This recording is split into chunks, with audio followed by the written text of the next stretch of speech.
Okay, so today we're going to talk about the range of Grudge Log Splitters.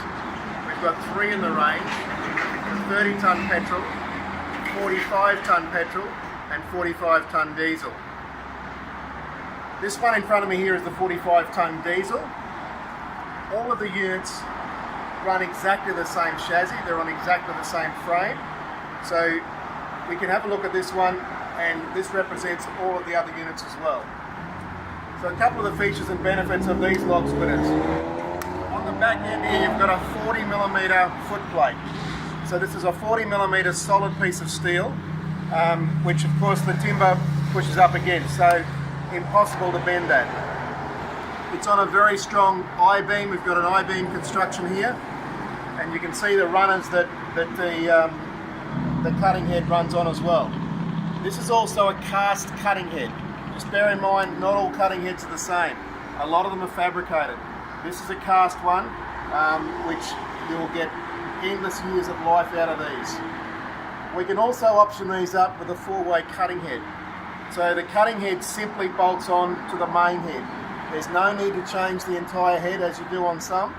This one will just bolt these 2 wings into these holes, and you've got a 4-way cutter. So for every pass, you're going to get 4 pieces of timber. Now you can also see the cylinders on these ones. These are a 5.5-inch diameter cylinder with a 600mm stroke on it. So it's got the full stroke length here, so you've got plenty of distance to split wood from 600. Generally, normally splitting at about 300, but it'll split up to 600mm long. The directional control valve here, so simple operation, pull forward, the cutter head comes out. For safety reasons you've got to hold that on.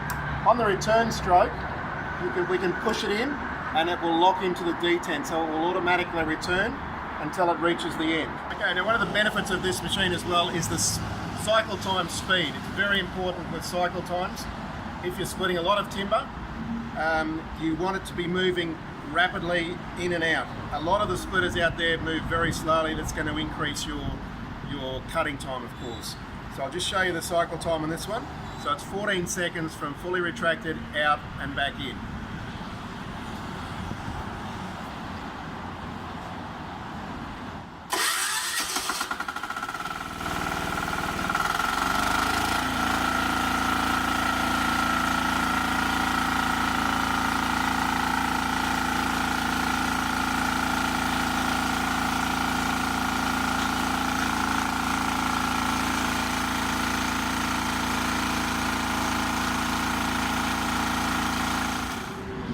Okay, they're in the horizontal position. When you get the logs down to a reasonable sort of size, something in the order of this sort of size here, you can then easily split them in the horizontal position.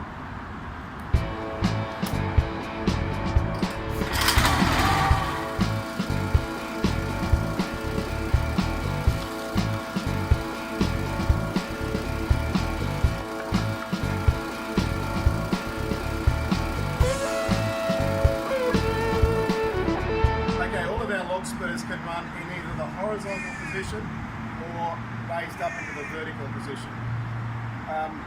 They've got support legs at the front and at the back. So once those 2 legs are down, it's just a simple matter of pulling the release pin here and then lifting up the beam. And then you're in the vertical position.